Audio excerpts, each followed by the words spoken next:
আসসালামু আলাইকুম। আলোচনায় আমন্ত্রণ জানাচ্ছি আমি কামরুজ্জামান, সাবেক সহ-সভাপতি বাংলাদেশ জাতীয়তাবাদী ছাত্রদল ঢাকা কলেজ, সাংবাদিক এবং রাজনীতি বিশ্লেষক। বন্ধুরা, একটি দেশের উন্নয়নের মূল চালিকা শক্তি কিংবা প্রধান যে স্তম্ভ সেটি হচ্ছে কৃষি। অর্থাৎ কৃষি খাত যে দেশের যত সমৃদ্ধশীল সে দেশটি তত অর্থনৈতিক উন্নয়নের দিকে এগিয়ে যাবে। এই মূল মন্ত্রটি গ্রহণ করেছিলেন শহীদ প্রেসিডেন্ট জিয়াউর রহমান। কৃষি খাতকে সমৃদ্ধশীল করার জন্য এবং কৃষিকে উন্নত বিশ্বের সাথে তাল মিলিয়ে একটি সমৃদ্ধশীল কৃষি গড়ার জন্য তিনি কিন্তু সকল প্রস্তুতি গ্রহণ করেছিলেন এবং সকল যত প্রকার প্রকল্প গ্রহণ করা যায় সকল প্রকল্প তিনি গ্রহণ করেছিলেন। নিজের হাতে কোদাল ধরে তিনি খাল কেটেছিলেন সেচ প্রকল্পের ত্বরান্বিত করার জন্য, সেচ প্রকল্পের সক্রিয় করার জন্য। তো আজকের কৃষি কিন্তু সে অর্থে এগোয়নি যে অর্থে উন্নত বিশ্বের সাথে, উন্নত বিশ্বের কৃষির সাথে পাল্লা দিয়ে বাংলাদেশের কৃষি এগিয়ে যাওয়ার কথা ছিল, সে অর্থে কিন্তু বাংলাদেশের কৃষি অগ্রসর হয়নি।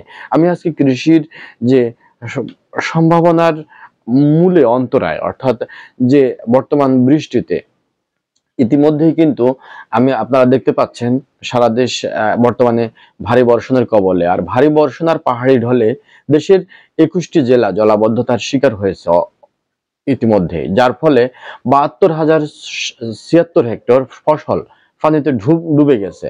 আউশ, আমন, বীজতলা, শাকসবজি, পাট, ফল বাগান সহ বিভিন্ন ফসল তলিয়ে যাওয়ায় কৃষকদের মাথায় হাত।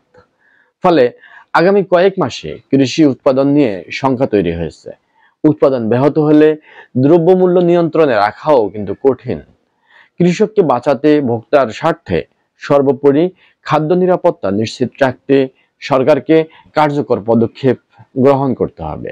কৃষি মন্ত্রণালয় ও কৃষি সম্প্রসারণ অধিদপ্তরের তথ্য অনুযায়ী সবচেয়ে বেশি ক্ষতিগ্রস্ত হয়েছে কুমিল্লা, নোয়াখালী ও ফেনী জেলা।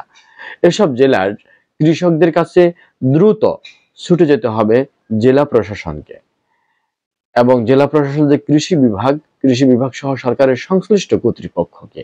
ফেনী ও নোয়াখালীর পরিস্থিতি আলাদাভাবে বলতেই হয়। গত বছরেও স্মরণকালের ভয়াবহ বন্যার শিকার হয়েছিল এই দুই জেলা। এখনো বন্যার সেই ক্ষত কিন্তু সারেনি। এবার আবারও একটা ধাক্কা খেতে হলো জেলা দুটিকে।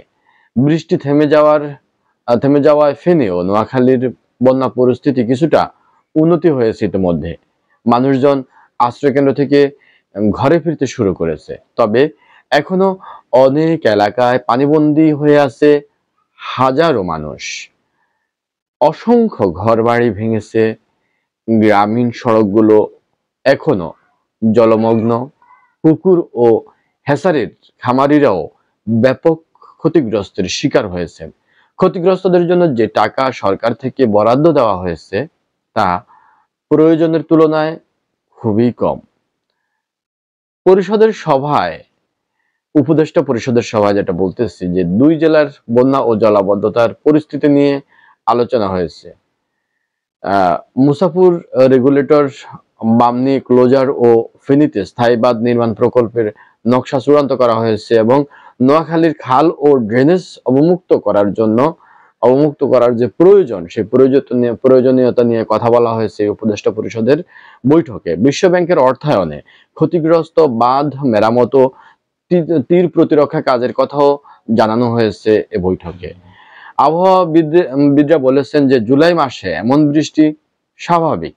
তাহলে কেন আমাদের বাঁধগুলো এই স্বাভাবিক বৃষ্টিতে ভেঙে পড়েছে? কেন লাখো মানুষ পানিবন্দী হয়ে পড়েছে? ৭,৩৪০ কোটি টাকার যে বাঁধ মেরামত প্রকল্প হাতে নেওয়া হয়েছে তা কেন বাস্তবায়িত হচ্ছে না? আমলাতান্ত্রিক দীর্ঘসূত্রতা, রাজনৈতিক আনুকূল্যের অভাব বা ঠিকাদার সংক্রান্ত ঝামেলা, যাই হোক, যেসব জটিলতা দূর করে জনদুর্ভোগ দূর করা এখন সময়ের দাবি। অপরিকল্পিত নগরায়ন ও দুর্বল নিষ্কাশন ব্যবস্থার কারণে জেলার শহর এলাকায় জলাবদ্ধতা ঘটেছে। মানুষ ত্রাণ বা চিড়াগুড় নয়, চায় স্থায়ী সমাধান। দেশের পূর্বাঞ্চল এখন বন্যা প্রবণ এলাকায় পরিণত হচ্ছে। সেখানকার কৃষি ও জনজীবন রক্ষায় বাড়তি মনোযোগ দেওয়া দরকার। মনে রাখতে হবে, বর্তমান মানুষ কিন্তু ত্রাণ চায় না, চিড়াগুড় চায় না। শক্ত যে সরকারি প্রকল্পগুলো আছে সেগুলো টেকসই করুন।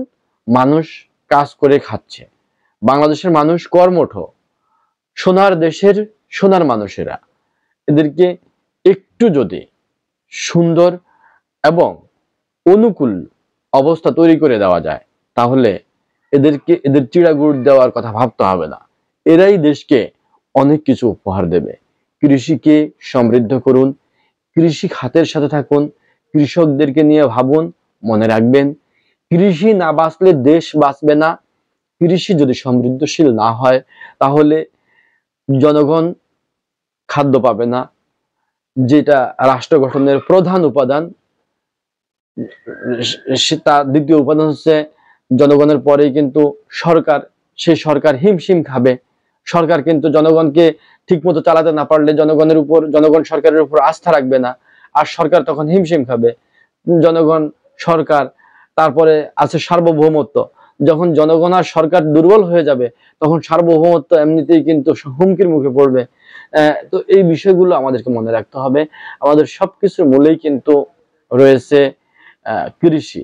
আমার কাছে বাস আছে, বাসের ইঞ্জিন ঠিক আছে, সিটগুলো অনেক বেশি সুন্দর, নতুন মখমলে কাপড়ের, ড্রাইভারের সিটটা অত্যন্ত সুন্দর, ড্রাইভারও নেওয়া হয়েছে, শুধুই সেখানে তেলের দরকার।